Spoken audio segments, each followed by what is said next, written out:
highlights the enduring U.S.-Philippines partnership in disasters relief. This is your Glenn John reporting for AFP Community News, one AFP for a stronger Philippines. Thank you, Glenn Gulthian. DWDD Armed Forces News. Philippine Navy spokesperson for the West Philippine Sea, Rear Admiral Roy Vincent Trinidad, confirmed the recent incident involving the B4 vessel BRP Datu Cabaylo in a Chinese ship. The China Coast Guard reportedly used a water cannon against the Philippine vessel, which was 14 nautical miles from the Scarborough Shoal during a resupply mission. Philippine officials condemned the aggressive action and urged China to cease actions that endanger the safety of crew members operating in the West Philippine Sea. DWDD Armed Forces News. Armed Forces of the Philippines Chief of Staff General Romeo Browner Jr. expressed support for bolstering the country's defense industry following President Ferdinand Marcos Jr.'s signing of the Self-Reliant Defense Posture Revitalization Act. He noted that the law would accelerate the AFP's capability development, citing previous efforts to produce firearms, ammunition, and rockets. He also emphasized that the law would aid the AFP's modernization, ensuring locally made weapons are strictly for national defense use. General Browner praised the law as a significant step toward building a robust defense industry. Armed Forces Radio Report. And now let's hear our reporter on the ground about House commits funding for Self-Reliant Defense Posture Revitalization Act. Going for the details, Shai.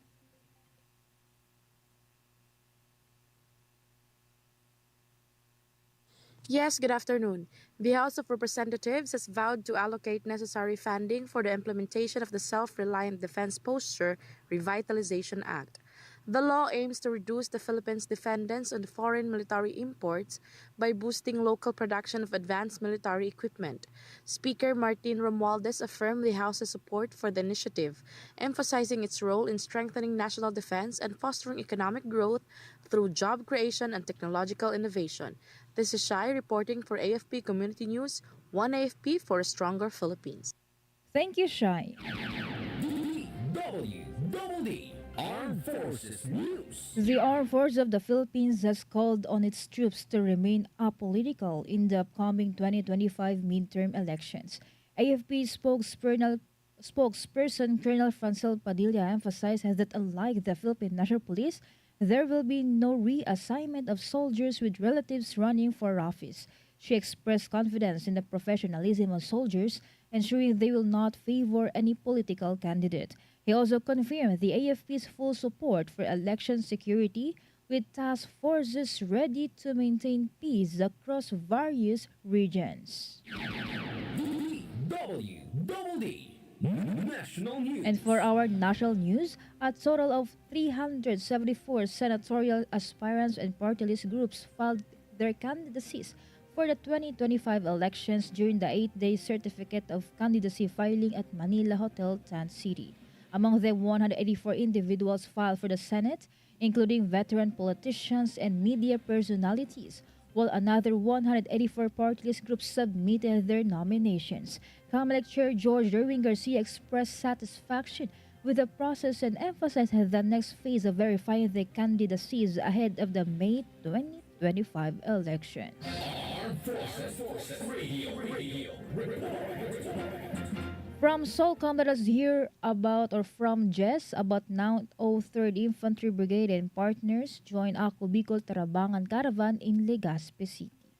The 903rd Infantry Patriot Brigade, in collaboration with the 3rd CMO Company and the 31st Infantry Battalion, actively participated in the Tarabangan Caravan organized by Ako Bicol Party List in Barangay Taysan, Legazpi City. The initiative aimed to deliver essential services and support to the local community. A total of 525 residents from Barangay Taysan benefited from the activity, which provided various forms of assistance, including medical services, livelihood support, and other community-centered initiatives. The 903rd Brigade, alongside their military counterparts, ensured the smooth conduct of the event, emphasizing their commitment to serving the people and fostering collaboration between the military and civilian sectors. The participation of the 903rd Infantry Brigade in the Tarabangan Caravan demonstrate the military's ongoing efforts to support local development and promote peace and security in the region through community engagement and cooperation with the key stakeholders. This is Jess from Solcom reporting for AFP Community News, one AFP for a stronger Philippines. Thank you so much, Jess. DWDD National News. Meralco customers can expect a possible reduction in household electricity rates this October. According to the power distributor, the decrease is driven by lower charges from the wholesale electricity spot market due to reduced demand brought about by the cooler temperatures in September. This follows a rate hike in September caused by higher transmission charges. DWDD National News. The Department of Agriculture has implemented a temporary ban on animal imports from Turkey, specifically targeting animals susceptible to foot and mouth disease and their products.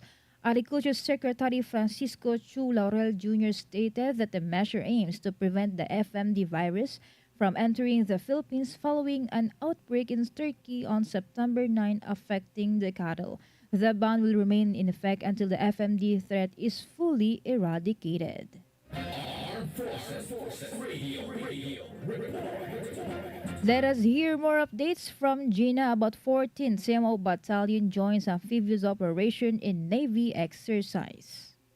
Of the 14th Civil Military Operations Battalion participated in the Philippine Navy's amphibious operation capability demonstration during the 2024 mobilization exercise in Naga City, Cebu. The exercise showcased the Navy's maritime warfare capabilities and emphasized the importance of enhancing national defense. The 14th CMO Battalion's involvement highlights their dedication in supporting the AFP's mission of readiness and cooperation in safeguarding the country's sovereignty. This is Gina reporting for AFP Community News, one AFP for a stronger Philippines. Thank you, Gina. DWDD National News. For other story, Cagayan province was placed under a state of calamity following the devastation caused by Super Typhoon Julian last week. The provincial board approved the declaration, allowing access to 36 million pesos in quick response fund to aid the affected residents. The initial damage report shows losses totaling 793.6 million pesos, with a bulk in agriculture. DWDD National News. Task Force Kapatid is actively conducting clearing and rehabilitation operations for areas served by Batanes Electric Cooperative Incorporated following the severe damage caused by the Super Typhoon Julian. As of the latest monitoring by the NEA Disaster Risk Reduction and Management Department, Ivana and Uyugan remain without power while partial restoration has been achieved in Basco, Sabtang, and Mahatao. Full power service has been restored in Itbayan. Damage to Batanelco infrastructure has delayed the complete restoration, with losses reaching 20.5 million pesos as of October 8. Electric cooperatives in Abra and Benguet are also affected. Armed Forces Radio Report. And let us hear more updates from Beth Tanyete about Speaker Romualdez praises PBBM for prioritizing defense modernization with new law. House Speaker Martin Romualdez commended President Ferdinand Marcos Jr. for prioritizing national security through the signing of Republic Act No. 10242, the Self-Reliant Defense Future Rehabilitation Act. He who witnessed the signing emphasized the law's importance in strengthening the country's defense capabilities and reducing dependence of the foreign military imports. Romualdez also highlighted its potential to boost local defense industries, create jobs, and protect the nation's sovereignty, particularly in contested area like the West Philippine Sea.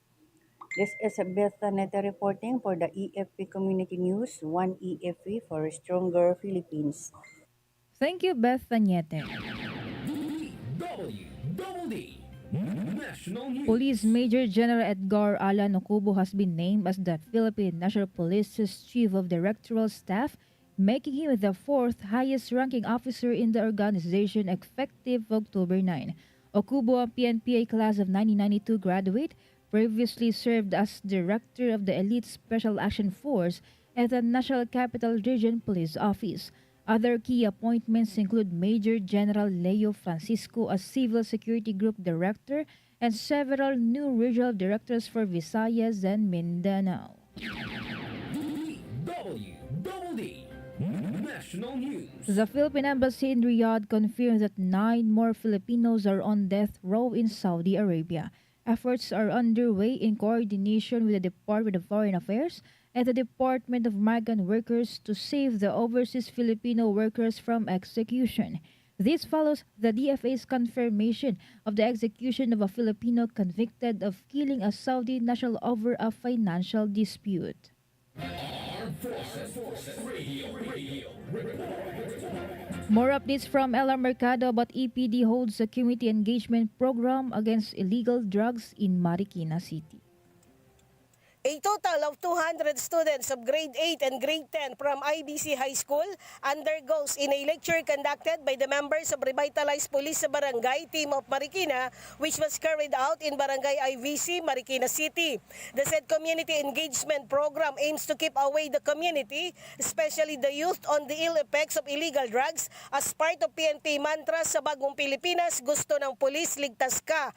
Together with PNP personnel, barangay officials and officers from IBC High School, Police Colonel Celerino Sacro Jr., Chief of District Community Affairs and Development Division of Eastern Police District, said the activity also aims to promote awareness, the causes and bad effects of bullying in a particular individual. Sacro added that their leadership believes education is the most powerful weapon against criminalities and among others. This is Ella Mercado reporting for AFP Community News, 1 AFP for a Stronger Philippines. Thank you, Ella Mercado. DWDD National News. The Manila International Airport Authority abolished 844 plantilla positions following the privatization of Ninoy Aquino International Airport, with many employees joining the new operator, New NAIA Infrastructure Corporation. MIA, now a regulator, awaits the Governance Commission for GOCC's approval of its proposed restructuring. Relatedly, MIA requested 1,463 positions to strengthen its regulatory capacity. DWDD National News. President Ferdinand Marcos Jr. and Vietnamese Prime Minister Nam Phin Chin met in Laos to boost economic cooperation between the Philippines and Vietnam, focusing on trade and agriculture. The leaders attending the ASEAN summit also pledged to celebrate the 10th anniversary of their strategic partnership in 2025. Marcos extended condolences for the losses Vietnam faced due to Typhoon Yagi. Armed Forces Radio.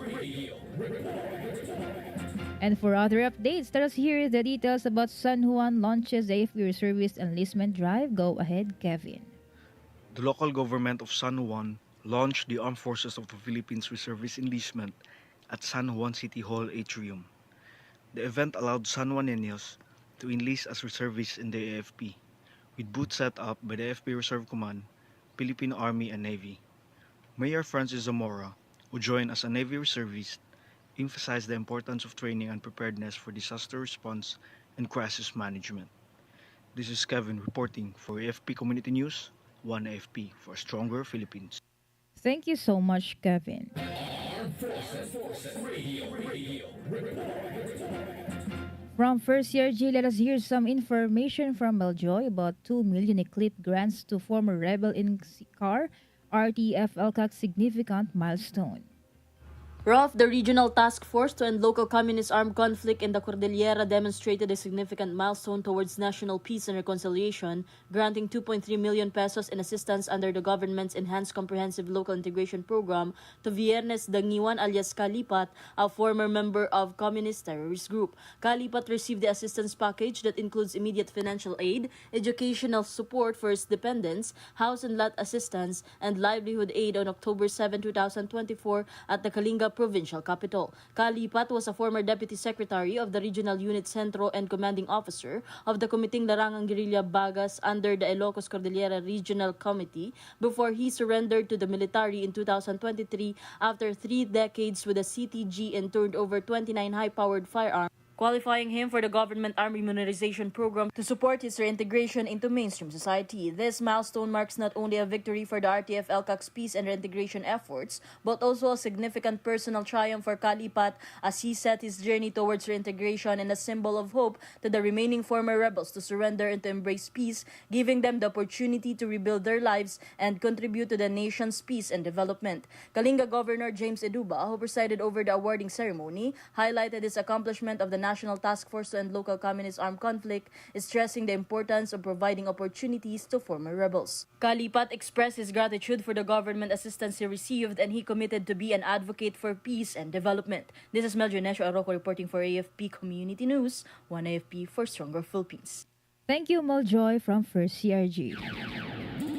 DWDD National News. The Bureau of Corrections announced the release of 740 persons deprived of liberty between August 31 and October, bringing the total number of PDLs freed under the Marcos administration to 16,657.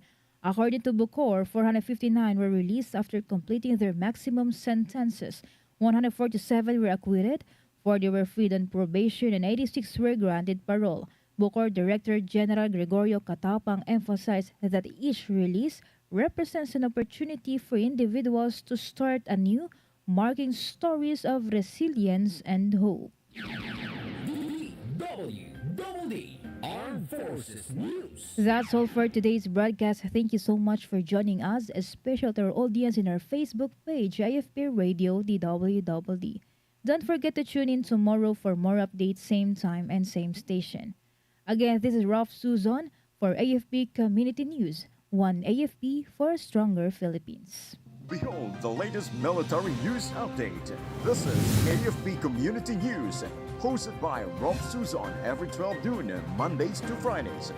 Only here on DWDD Armed Forces Radio, 1 AFP for a stronger Philippines. Kayo ay nakatutok sa DWDD AFP Radio. Kami po ay kasapi ng KBP, Kapisanan ng mga Broadcast